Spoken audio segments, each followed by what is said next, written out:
In my heart and mind, I always return to Atlantic Island Park.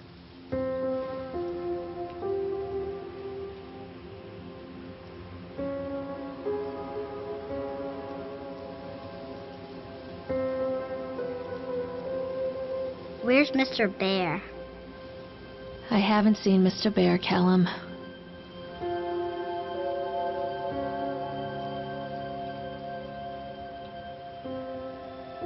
Stay in the car. I'll go and ask information.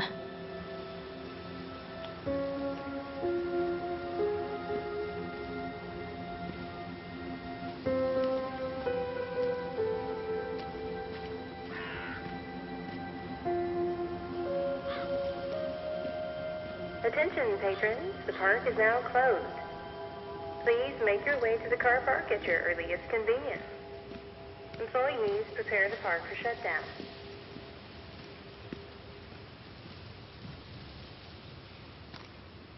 Callum was born the day this place opened. This is his favorite place in the world.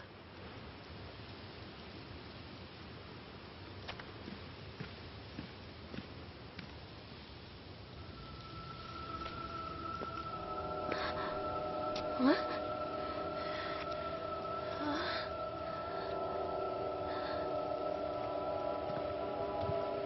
Hey, Lorraine. Lorraine. Don't blame yourself, Lorraine. People lose things all the time. Take a deep breath and think about the last place you saw your son's teddy bear. Hey, stop! I think your boy just ran into the park. I'll unlock the gates for you.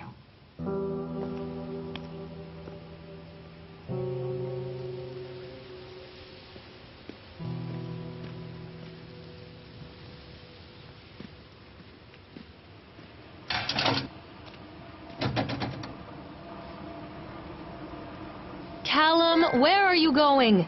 Come on, Mommy!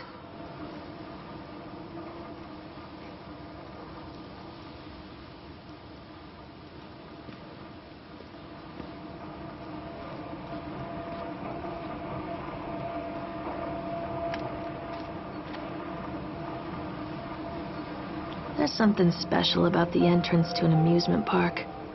A line drawn between the real world and the world of whimsy within. On this side, the apathy of our everyday lives. And on the other, anything we might dare to dream. It's no wonder Callum ran back inside. I wouldn't want to leave either. Attention employees, the park is now closed. Have a safe journey home.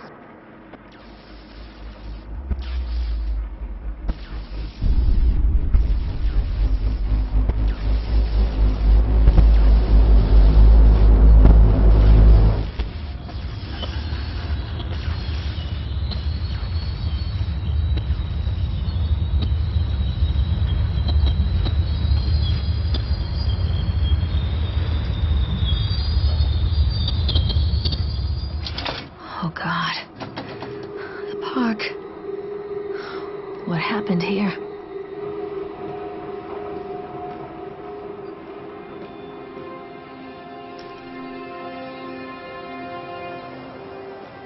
It's easy to get lost here.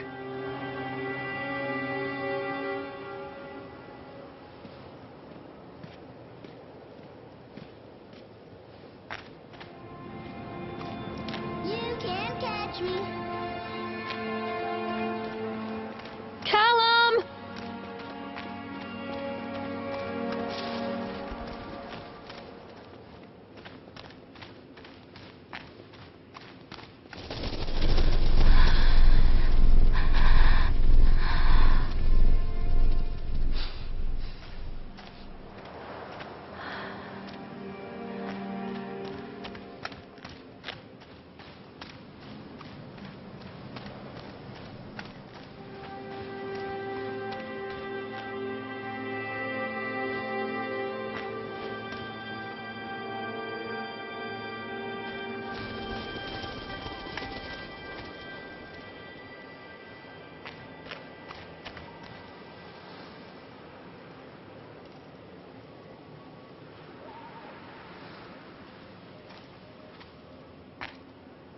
I think this belongs to Callum.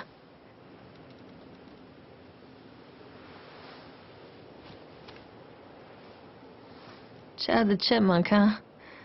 Just a drunk guy in a suit.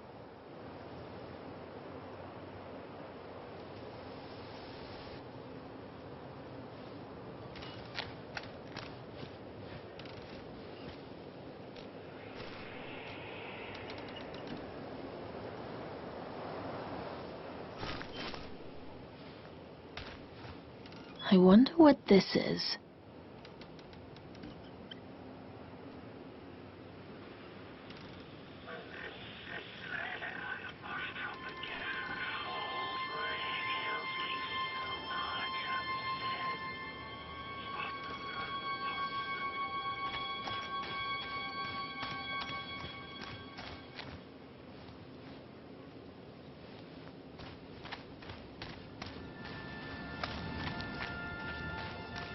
Callum, come back here right now!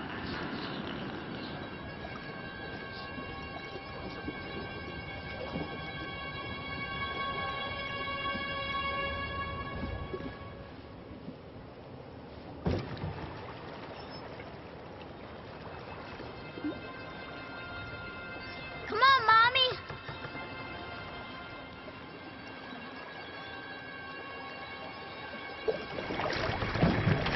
Callum, stay where you are!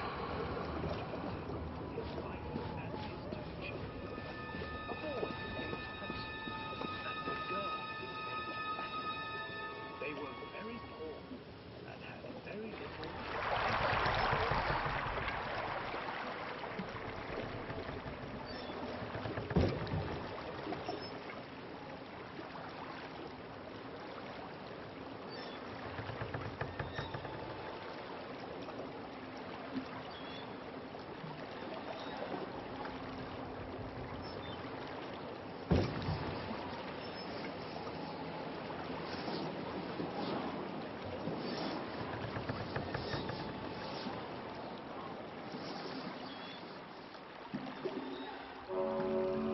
Near a great forest, there lived a poor woodcutter, his wife and his 2 children, a boy named Hansel and a girl named Gretel. They were very poor and had very little to bite or sup.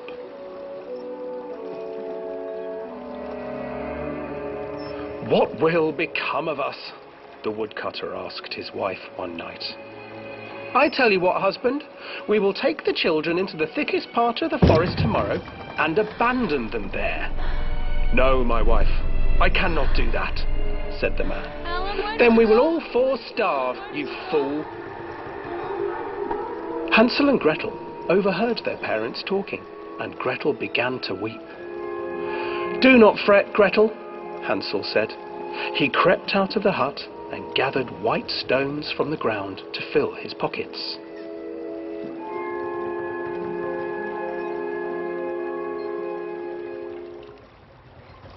The next morning, the woodcutter leads the children into the forest. Before they leave, their mother gives them a slice of bread and warns them that they will get no more food that day. Clever Hansel leaves a trail of white stones behind them as they pass into the woods. When their father leaves them, the children wait a while, then follow the trail back to their parents' house. After receiving a thorough scolding from their parents for getting lost in the woods, the children are sent to bed without any supper. Hansel tried to sneak out and collect more white stones, but found that the door was locked. "Tomorrow I will take them into the woods myself," the wife told the woodcutter. In the morning, their mother gave them a slice of bread and led them deep into the forest once again.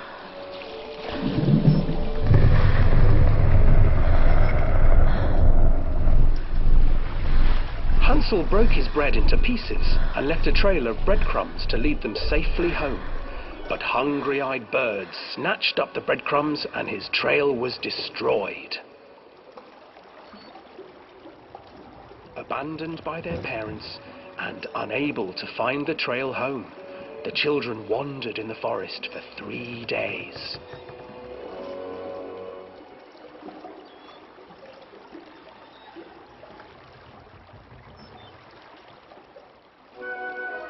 The children stumbled into a clearing with an exceedingly strange house. Its walls were made of gingerbread, and its windows were panes of clear sugar. Hansel, desperately hungry, ran forward and began to nibble on the walls.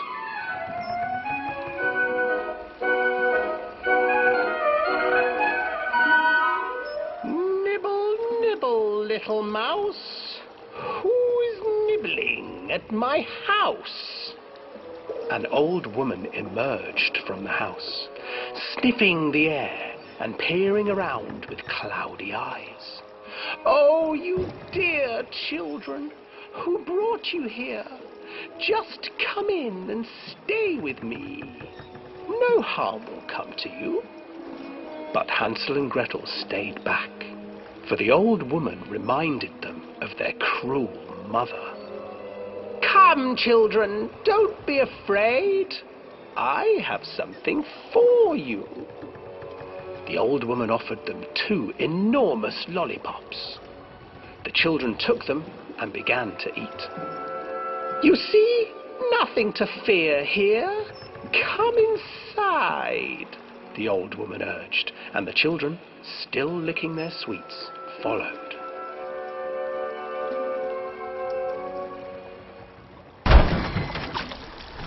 Once inside the house, the old woman changed.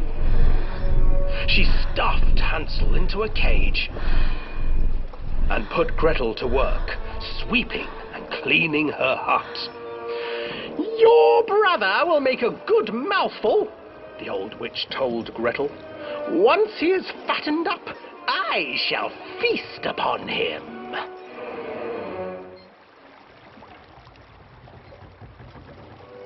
Time passed, and poor Hansel refused to eat, fearing the day that the witch would eat him. The witch, for her part, grew impatient. Today I will cook and eat your brother, Gretel. Climb inside and light the oven. But Gretel pretended not to understand. I do not know how. Where is the opening? Fool, the old witch said. The opening is here. And she moved to show Gretel.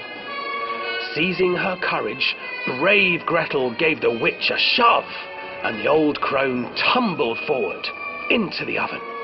Gretel slid a large iron bolt over the door to the oven. Gretel freed her brother Hansel, and together they lit a fire beneath the oven. And though she screamed and begged, the children sat by the oven until her screams had stilled, and the witch was cooked. And then, because even children can't survive on sweets, they divided up the body of the old witch and ate her.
Hansel and Gretel.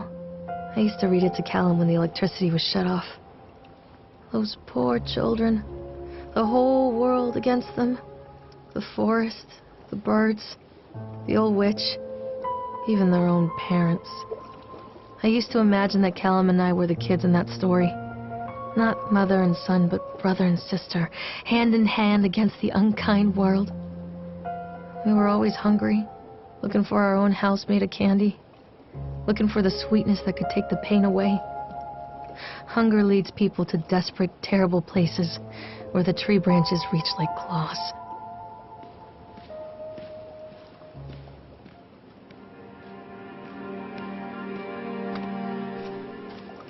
Come out, sweetie!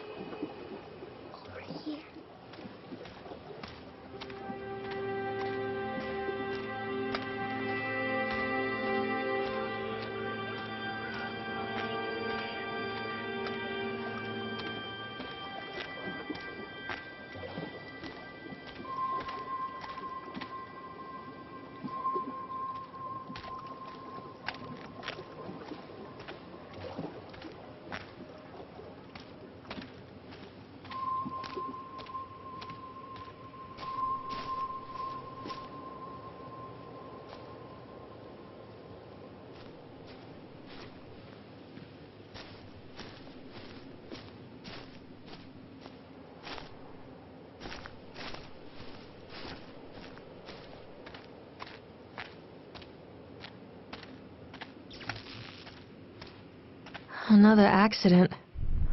This place.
Stop hiding, Callum!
This old thing used to make the blood run to my head.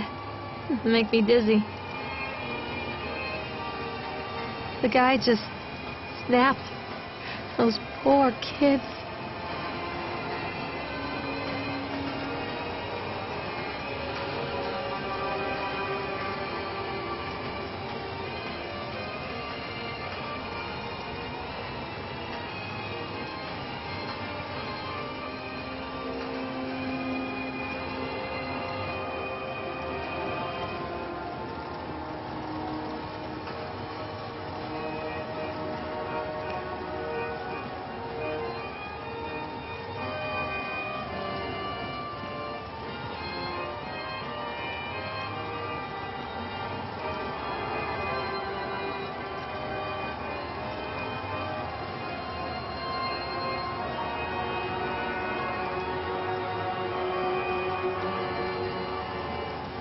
treachery hides in thoughts.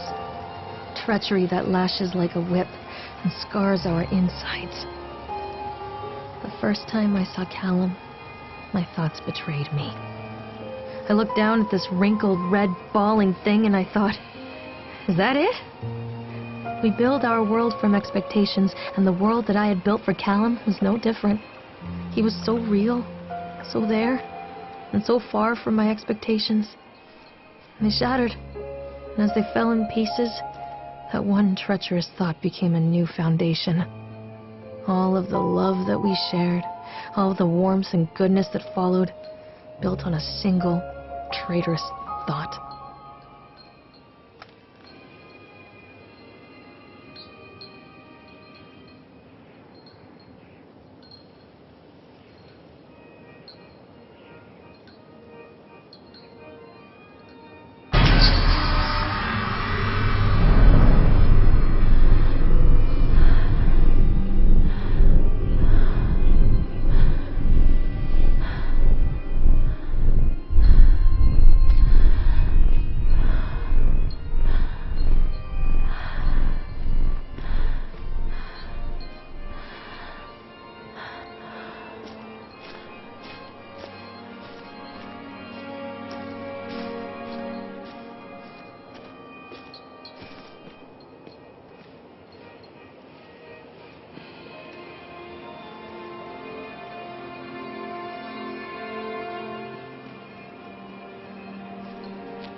I can't get on while it's moving.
Oh, I remember this.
Constant crashes and 80s music. I guess it floats someone's boat.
Where are you?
It's a matter of public record that I am a failure as a mother.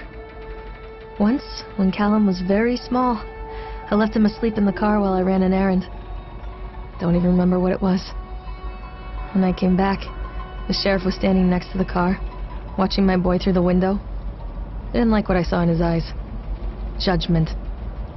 He wrote me the ticket without saying a word, just the scratch of his pen on the notepad. When he gave it to me, our eyes met. I know what you're going through. My daughter, Helen, she just gets some help. Help was a bolt of lightning. Help was 1,000 volts surging through my veins. Help is agony.